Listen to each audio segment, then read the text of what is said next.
On the path to self-realization, what can be quite frustrating is that even after you've heard it all and understood it, even felt it, you still keep falling for the same old tricks.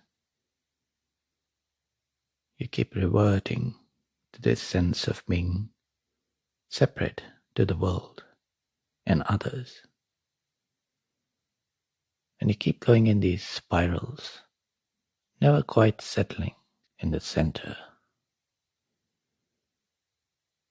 So we're going to address a belief that keeps these little circles going because it seems perfectly valid and rational, even intuitive. The belief can be demonstrated to this simple question: how do you know that you exist? The ordinary answer would be because of this experience. This experience demonstrates that I am, that I exist.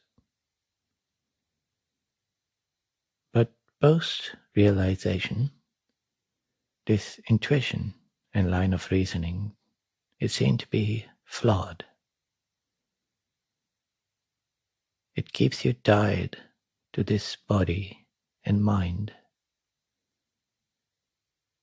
and makes it seem that you depend on all this for your very existence.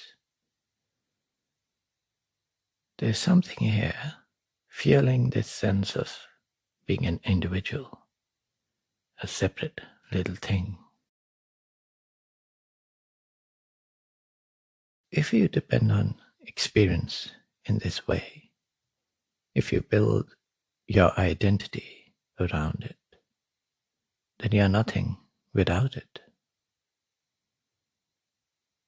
Then you owe your existence to experience. And the ideas of birth and death are valid. So let's sort this out now. The fact is that the thing that proves its existence by pointing to experience is not you. That is a part of the mind, the bundle of thoughts that claim to be conscious, but is not. That is the ego. Really just an imaginary character, borrowing its reality from the experience in this moment.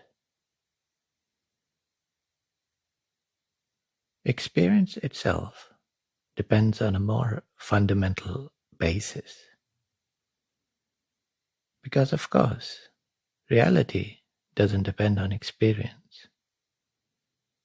Experience depends on reality. This is not the case with the ego, which depends entirely on the presence of experience. If you can see this clearly, it will explain many aspects of the mind. That existential dread that arises from the idea of losing experience forever, from the concept of death,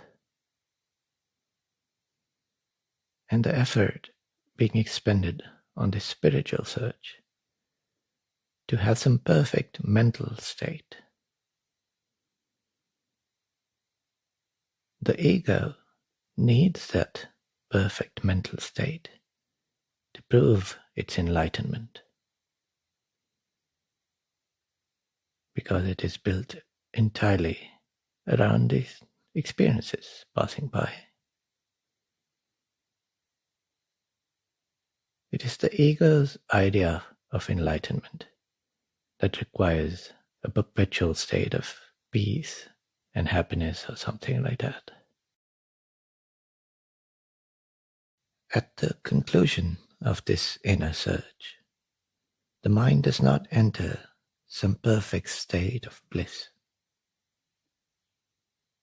That would be a subjective, individual, and local state, specific to one mind. I am not in that state. I am the perfect state,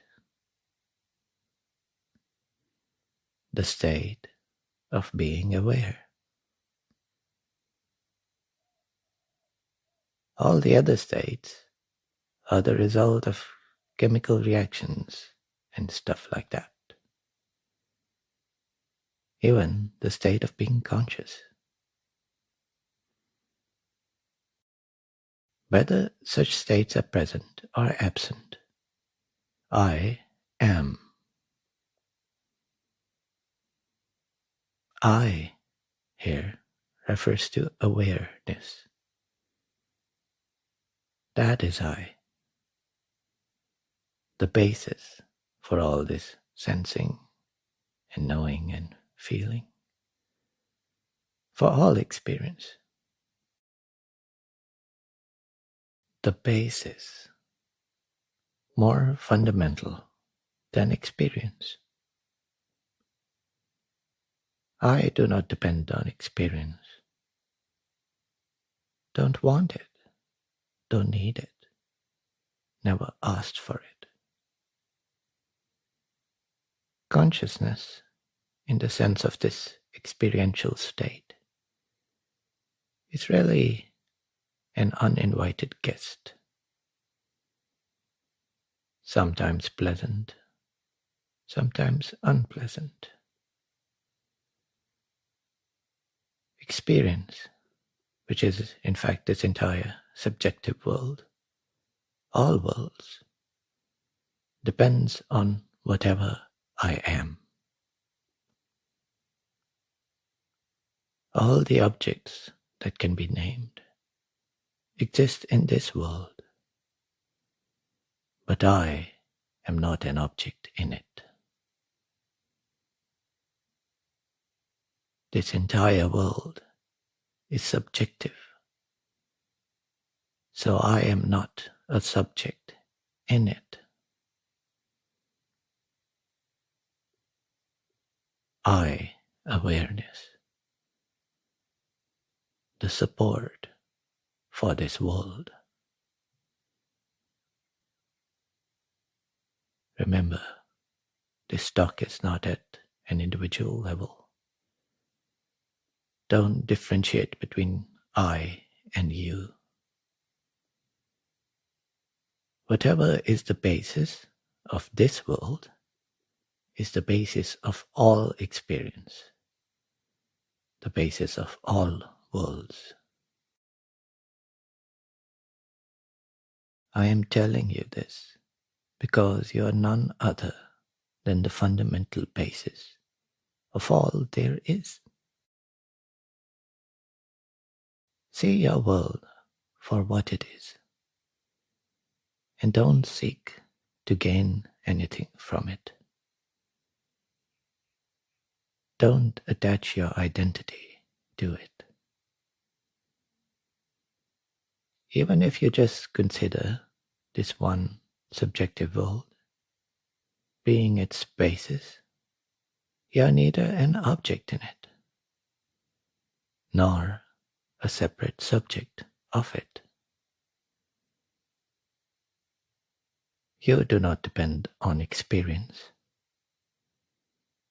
Experience depends on you. So untie your identity from all this. Don't depend on this world to grant you peace. Just look within. Be firm on what you are. You are, therefore there is experience. You are, therefore there is this world. You are, therefore, there is life and love and anything at all.